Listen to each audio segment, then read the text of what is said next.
The moment their hands touched her chest, time didn't just stop, it shattered.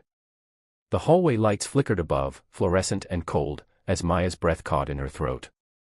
Her books scattered like dead leaves on the tiled floor. The cruel laughter rang out from behind her, echoing off lockers as her limbs locked with fear, but only for a moment. Then came a shift. Not just in her body, but in her spirit. A memory flashed, knees bent, core tight, eyes sharp, voice loud, no means no. You don't get to touch me. With a sudden surge, Maya twisted, slammed her elbow into a jaw, dropped low, and in 3 quick moves, the 3 boys who had tried to humiliate her were on the floor, groaning, stunned, utterly defeated by the girl they thought they could overpower. That day, the quietest girl in school silenced the loudest bullies. If you believe in kindness, second chances, and the strength it takes to stand up for what's right, even when your voice trembles. Please like, comment, and subscribe. Share this story with someone who needs a reminder that courage comes in all forms. Your support brings stories like these to life, and helps them reach the people who need them most. Maya Singh had always preferred silence. In a world that seemed to reward the loud and punish the still, she found safety in staying small. She wasn't weak, just tired. Tired of people's assumptions, tired of always feeling like she didn't belong.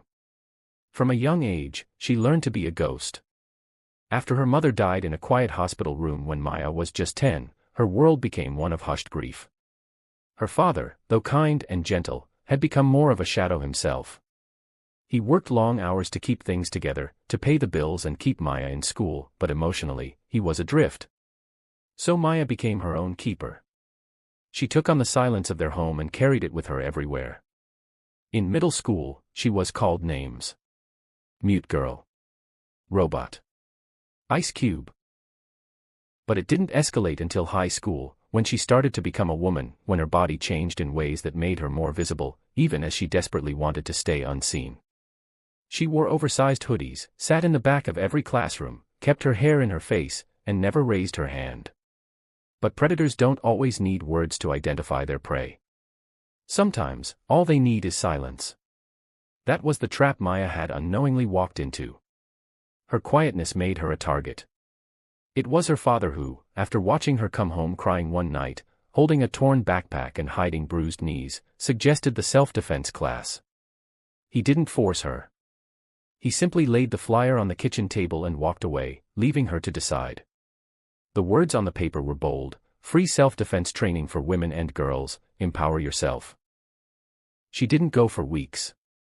But something about that night lingered. The way she'd curled in the bathroom and cried. The way her voice had refused to come when she needed it most. One Saturday morning, she walked into the community center and signed her name on the list. The first class was terrifying. Girls of all shapes and sizes filled the room, some loud, some nervous, all carrying their own unspoken reasons for being there. The instructor was a woman named Lucia, small, muscular, and radiant with confidence. She looked like someone who had walked through fire and made it her home. Lucia didn't ask for stories. She didn't care if they had bruises or fears. She only cared that they had shown up. That was the first lesson Maya learned: showing up was power. Over the weeks, she trained. Her body moved awkwardly at first, stiff and unsure. But soon, her muscle memory began to grow. She learned how to block, how to strike, how to move with purpose. But more than that, she learned about her worth. That her body was her own. That her voice mattered. That fear could exist alongside strength, and still, strength would win. She never told anyone at school about her training. It wasn't for them. It was for her. Her small rebellion, her private storm. But everything changed one Monday morning. It was rainy. She had just finished her biology test and was heading to her locker. That's when she saw them. Jake, Ross, and Eli, 3 boys from the football team. Tall. Loud. Entitled. The kind who wore smirks like armor and treated boundaries as suggestions. She had noticed them laughing behind her for weeks now. Making crude jokes, snapping pictures of her when she walked by. She ignored it. She always did. Until they surrounded her. She didn't hear everything they said. The words bled into static. But she felt it when one of them grabbed her chest, casual, cruel, and disgusting. Time split open. And in that moment, Maya didn't hesitate. She became everything she had trained for. A swift elbow knocked Jake back, blood starting from his nose.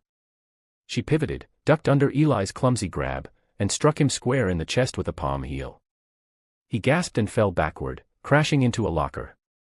Ross lunged in anger, but Maya twisted, using his weight against him, and brought her knee up hard. He dropped like a sack of bricks. Gasps filled the hallway.